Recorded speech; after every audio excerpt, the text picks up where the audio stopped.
2020.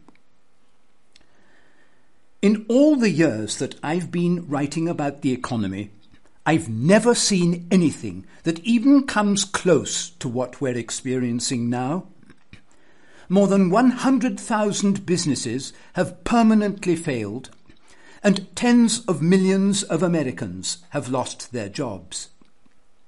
A few weeks ago, I produced a segment on small business in America.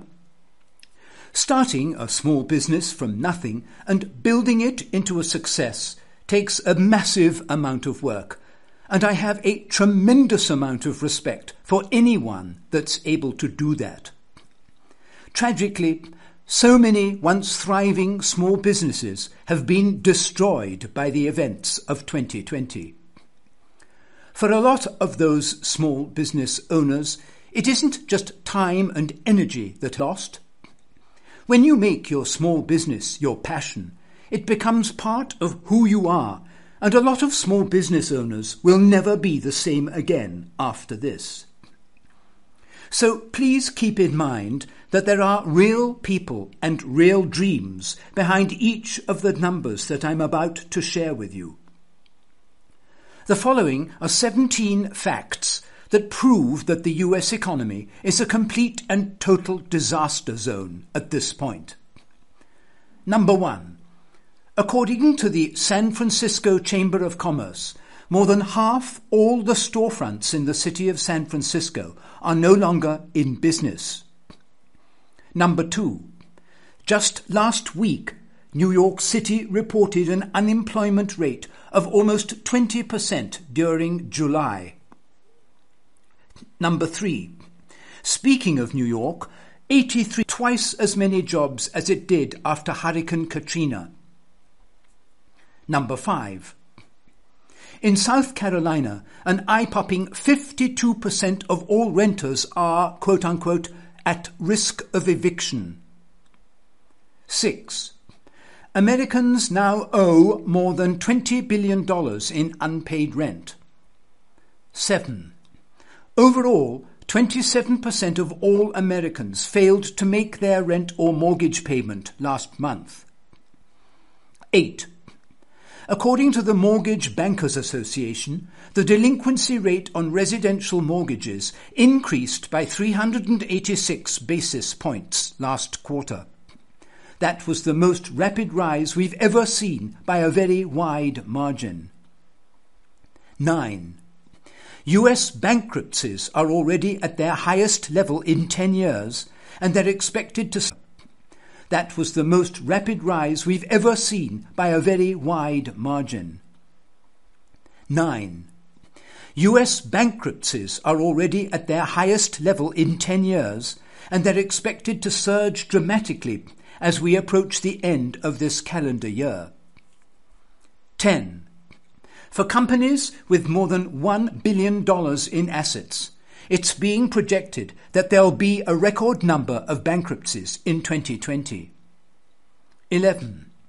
World trade plunged to the lowest levels on record during the month of June. 12. The percentage of hotel mortgages that are 30 or more days delinquent soared to a massive 23.4% last month. 13. American Airlines just announced that they'll be eliminating 19,000 jobs next month. 14. 31% of US workers who were brought back to work after being laid off during the early stages of this pandemic have been laid off a second time, and another 26% have been told that layoffs may be coming soon. 15.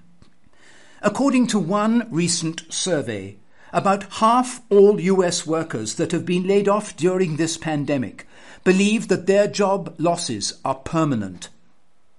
16. The IRS is projecting that it will receive 37 million fewer W-2 forms for this year than originally anticipated. 17. Over the last 22 weeks, more than 57 million people have filed new claims for unemployment benefits. In all US history, we've never seen anything remotely comparable to this. Many of the numbers in the list I just gave you are so catastrophic that they practically defy belief. What we experienced in 2008 and 2009 was certainly a deep recession. But what we're experiencing now is orders of magnitude worse. At this point, even the mainstream media is admitting that this new downturn will be with us for a long time. For example, the following comes from a CNN article entitled, "We'll be stuck in this economic slump for years, economists say." Quote, "America remains in a deep downturn and is running across a serious level until 2022. A majority of those experts also say that the US job market will be back to its February level in 2022 at the earliest." End of quote. Those projections are actually way too optimistic. Industry after industry is in the process of unravelling. Major economic bubbles are bursting all around us, and the economic pain on the horizon is going to dwarf what we're going through right now. The mainstream media admits that a collapse has happened, but they still believe that eventually things will turn around and get back to where they were before. There are even some people out there who actually believe that America's greatest days of economic prosperity are still ahead of us. You can go ahead and believe that if you want, and I definitely understand that many people would prefer to be optimistic about the future. But sticking our heads in the sand won't make the facts go away. It's taken decades of catastrophic decisions to get us to this point, and anyone that thinks we can just snap our fingers and turn things around is just being delusional.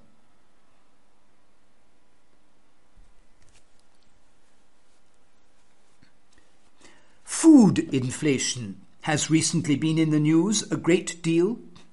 With many people out of work due to COVID-19, it's taking its toll on the working poor who were already struggling well before the virus brought much of the economy to a halt. SNAP was designed to supplement the food budget of needy families so that they could purchase healthy food and move towards self-sufficiency. Instead, it's become a general food budget of needy families so that they could purchase healthy food and move towards self-sufficiency. Instead, it's become a generous gift to grocers and the companies that pre-package snacks. Anyone who's travelled to other countries will immediately notice that not all food is packaged in small, hard plastic and pumped full of preservatives. These packaging practices have been a big factor in driving food prices higher. A 2018 analysis reported that the 3 largest food and beverage companies in the US are Pepsico, Tyson Foods and Nestle. All of these are big beneficiaries of SNAP. A great deal of money could be saved if purchases were limited to just a few approved items. This would eliminate much of the wasteful spending going to items. From all indications, one group that has not been a huge beneficiary of rising food prices is farmers. A new report released on August the 4th by the American Farm Bureau Federation, AFB, shows farm bankruptcies have continued to increase. AFB found bankruptcies rose 8% over the last 12 months with 580 filings. The Midwest, Northwest and Southeast recorded the most farm bankruptcies. Filings slowed in the first half of 2020, partly because of direct financial assistance provided to farmers via the Coronavirus Food Assistance Program and Paycheck Protection Program, PPP, loans.